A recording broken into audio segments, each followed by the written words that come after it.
and then a velvety bag. Oh, baby, the weight is good. It feels like a Pro Max in there. Ladies and gentlemen, wow.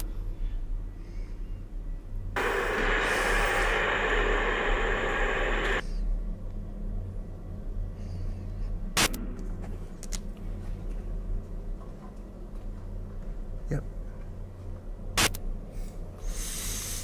So before we get into today's video, I want to announce a giveaway. I got a couple of those new purple iPhone 12s, the mini and regular size, for you guys. So if you're a subscriber here on the channel, leave a comment down below with your Twitter handle for your chance to win a purple iPhone 12. This is only for subscribers though. Good luck, everyone. Today we have something very special. This came all the way from China and just showed up here. And you know when you see this type of tape on top, you're in for something special because it came a long way. And that's what this did right here. Inside this package, supposedly, is the closest, best look yet at the next generation iPhone, the iPhone 13. In this case, I believe it's going to be 13 Pro Max. It is not a completely functioning unit. It is a mock-up, some like to call it, a model, but I've been told it's fairly high quality. In other words, the materials in use, metal and things like this, to mimic the eventual unit that will hit the market at some time soon. Everyone is always trying to predict exactly what that next iPhone is going to look like. And inside this box, we probably have our closest look yet. And I have a bunch of other phones to compare here as well. So what is this? A mini, a regular, a Pro Max, and a Pro from the 12 series. So we'll be doing that comparison also. The rumors have been that we're going to see bigger individual camera units on the back, as I just mentioned, and also that we were going to have a slightly smaller notch. Now, I don't know on this construction how they're going to represent a smaller notch, like how they're going to kind of map it in there, but hopefully we can catch some measurements there, because a lot of people have been waiting a long time for a shrunken notch. I don't know how much you care about it, but Apple has been maintaining this large-scale notch for good reason, because they're hiding all of their Face ID tech inside of there. But if they can pack it into a slightly smaller region and give you more screen, why not? I think anybody would be happy with that. All right, so, ooh, secret packaging. Like, look at the reused box with the grease stains inside. Some chicken wings were in there previously. That's how you know you're about to have a good time. A little bit of bubble wrap and a little bit more packing foam paper stuff. Ooh, and then a velvety bag. I don't think the last time I got one of these devices, I don't think that was in there. Oh, baby, the weight is good. Very realistic. It feels like a Pro Max in there. Ladies and gentlemen, that is one of the... Wow, that is easily the best mock-up I have ever felt in my entire life. Holy cow. It feels like a real iPhone. Exactly balanced in a similar fashion. Now, weirdly, it looks like the Apple logo has been scratched up a little bit.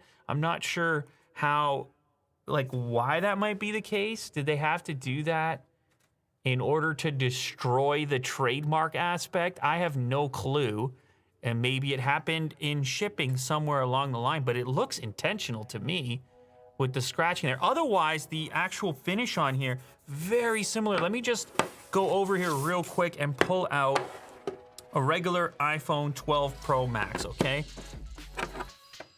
Weight-wise, they nailed it. It's pretty much identical. Now, the position of the Apple logo, almost identical. Dimensions almost identical. What's the difference here? Well, obviously the color is different. This is that graphite. Over here we have the blue. The camera modules substantially increase in size and possibly height on the new Pro Max model or the iPhone 13 Pro Max.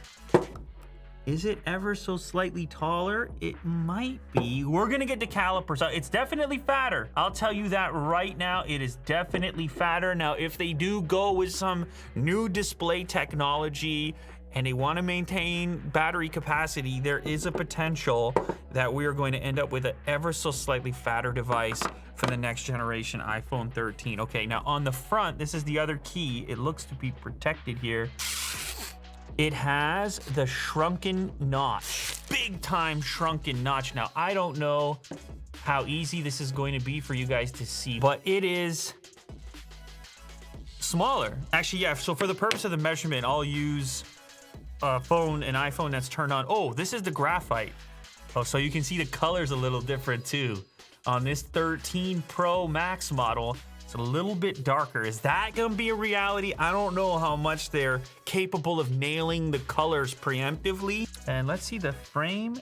The frame's a little bit lighter too and more reflective. Also, the antenna bands are light as opposed to dark, which I'm not sure that's gonna be the case. So on this side of the unit, they're identical. You have your volume buttons, your vibrate switch, and you can see mapped out over here where the SIM tray would be. Other side of the device, we have our power switch, power button, which surprisingly actually works on this model as well. And then on the bottom of the device, I think they're identical. So it's not that thing that was rumored with like the portless iPhone. Apparently not this version, at least if you go based on this particular model. You still have a lightning port on the bottom. It looks like a little bit different, but essentially that's a lightning. It's not a type C, so no luck there. No type C. You're gonna see portless, I guess, before you see type C. Now, another note about the notch and the shrinkage of the notch. A key factor there is the relocation of the earpiece. So as you can see on the old model, the earpiece is in the central part of the notch. And then on the iPhone 13 model, you have it move up to the very fringe of the screen and up out of the way. So the entire notch lives below the earpiece. That's interesting. I thought for sure this one was fatter, but when I put them both face down like this, they're practically identical. Maybe it's just the color difference that's messing my brain up a little. Let's get the calipers and see if we can figure any difference there. So iPhone 13, 7.52. iPhone 12. They're the same. I mean, I can squeeze it a little more. Well, maybe they're slightly different. All right, it's a little tiny bit fatter, ever so slightly fatter. The other question is, does it get fatter up along the camera units? 10.36 there. Interesting, that one, okay. Same thing, a little bit fatter there. But I'm telling you, this is so marginal and relatively insignificant. We saw this happen with, and even more so, I guess, with the recent iPad, the iPad Pro 12.9, where they went to the mini LED technology and then ended up with a 0.5 millimeter fatter device, meaning it was no longer compatible with the previous generation Magic Keyboard. And on a phone, you would notice it more, but whatever it is, it's not 0.5 millimeters. It's like 0.1 millimeter, something in that neighborhood. iPhone 13 Pro Max. I have 78.08 millimeters. This is the 12 Pro Max, 78.14. 78.07. 78.14, a little bit more narrow. 160.85. These ones are almost identical. 160.82. Now the big one is right there, and the most obvious. Those are like some of the biggest individual camera modules I've ever seen on a phone. So we might as well measure those this way to see how big. Oh, there we go.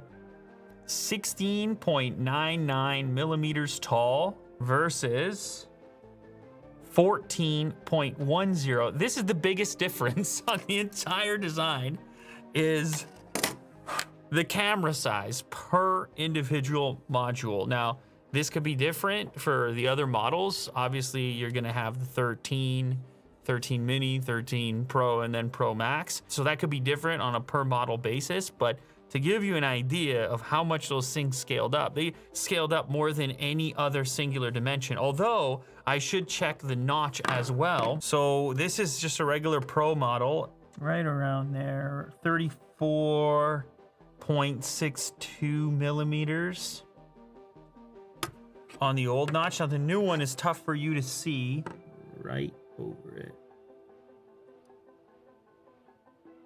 This is another more significant change. So 26.31 millimeters on the iPhone 13 Pro Max model. That's gonna be your big changes from a physical perspective. There are other rumors around Touch ID potentially showing up in display or possibly in the power button. This power button doesn't seem to be a sign that that's where it would live. So there's rumors about Touch ID in display in order to deal with the fact that nowadays people are wearing masks and are in certain circumstances where Face ID is not as functional. And then obviously you'd expect to see camera improvements with the enormous camera modules. Also, and this is a big one for myself on the display side, never mind the shrunken notch, but what about the display itself? The rumor here is 120 hertz ProMotion like they have on the iPads, like a lot of other manufacturers in the Android space have. So finally, a faster refresh coming to iPhone, at least for the Pro Max model. That would be cool to see. So anyway, there you have it. This is our best look. It's gonna take me a while to get used to that. That is a real statement. Increasingly, the phone is becoming the camera, and the camera is indicating to everybody around you which model you happen to have. And that's definitely the case here. You're gonna notice that thing right there. But yeah, that's a look. An early look, the best look yet. I'm actually kind of, it's kind of cool to be handling this right now, so far ahead of the actual launch of it, but that's the way it goes with Apple products. People want to know as far in advance as possible when it comes to figuring out what to expect with the next version, and hopefully this helps out a little bit. So there's your measurements, and there's your look. The iPhone 13 Pro Max modeled. Oh, also, thank you very much for watching and making it all the way to the end. If you want your chance to win one of these iPhone 12 purple models, make sure you're subscribed to the channel and then leave your Twitter handle down in the comment section for your chance to win. Good luck. Look at that beast.